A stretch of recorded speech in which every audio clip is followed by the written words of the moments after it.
Hi there. I'm going to show you a real neat little budget planner for on a um, budget planner that really helps track your expenses. Now, in this little planner, I put it in my Excel, and I'll pull it up here.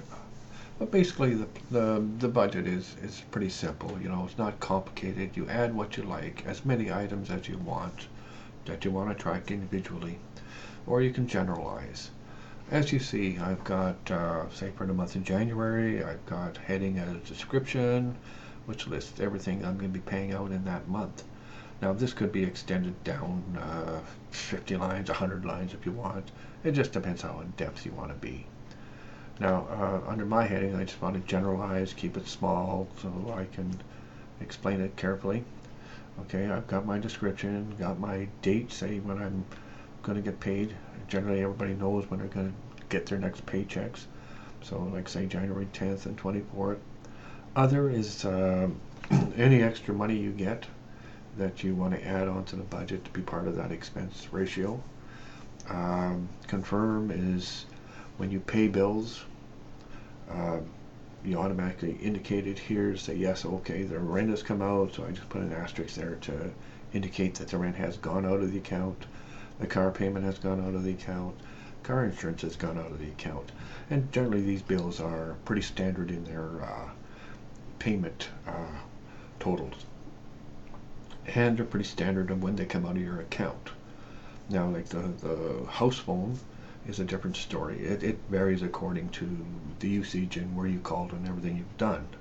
So that has to be waiting. You have to wait until the bill comes in to actually indicate that and pay it.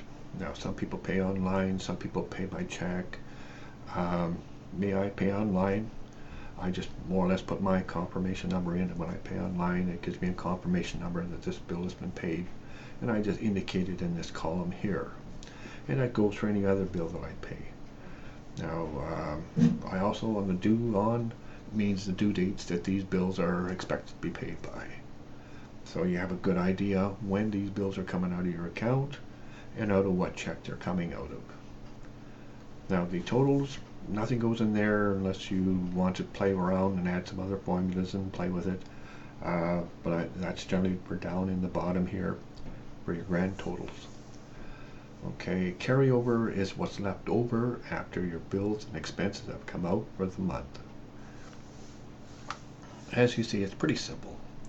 But as you make changes, any part of changes to any part of this, like say if your credit card this month would be $45, okay, $45. Your total, every time you change something here, changes this. This is your final total of what you've got left over at the end of the month, without relying on any other card or anything to, like you don't want to rely on your credit cards to pay bills. It's not a good thing.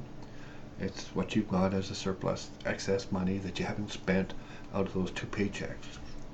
Now, the formulas are pretty simple. You know, like say for expenses, all I did was auto sum. You know, sum up here in the corner, it says auto sum. Let's just take this read out. Here, I'll take that out. Now, just go here, type auto sum right here, auto sum, highlight this line right up to here, and push enter. That is all the expenses here, totaled up here. This here is basically your paycheck. Your paycheck's standard every month or every 2 weeks. Just type it in here, type it in there. That's your two paychecks. If you have a surplus and you want to add some other money that you get, say you won the lottery for $350, you add that in there. Then it's added as part of your total sum here. Your expenses for both account or both 2 week periods are added up here. As you're spending your money, it tallies here. Now, this is your pay, total pay for the month, plus whatever else you got. Now, what it does is take this, subtracts this, tells you what's left over here. That is your carryover. To me, this keeps you online and on track for when your bills are due, and where they're coming out of from monies. Now, I keep this on a running basis to by year, and I just more or less take this sheet here when it's blank, copy it here, say my next check is here, my next checks after that is there, surplus carryover, want that, I just change that to 160, you know, that's the carryover I've got to work with the rest of this. I confirm everything, like I say, under the confirms, my confirmation numbers from the bank, the automatic debits out of the bank will go, you know, are automatic. They come out of your account. You know they're coming out. So it gets stenciled in. But a pretty simple budget, like I say, that you can modify, add to, you know, it really helps you track. It's pretty simple. It's nothing complicated. And it's the bigger budgets that I've seen online from everywhere else, they got you scattered into stuff you don't even need. But this way you put in what you want, how you want it, when you want to pay it, and how much you want to pay. And it tallies it up. And it's pretty simple. It's nothing complicated, and you set it up yourself. All in all, that's pretty much it for the budget. It's pretty simple. But if you have any questions, just send me an email or make a comment, and I'll see what I can do. Have a nice day.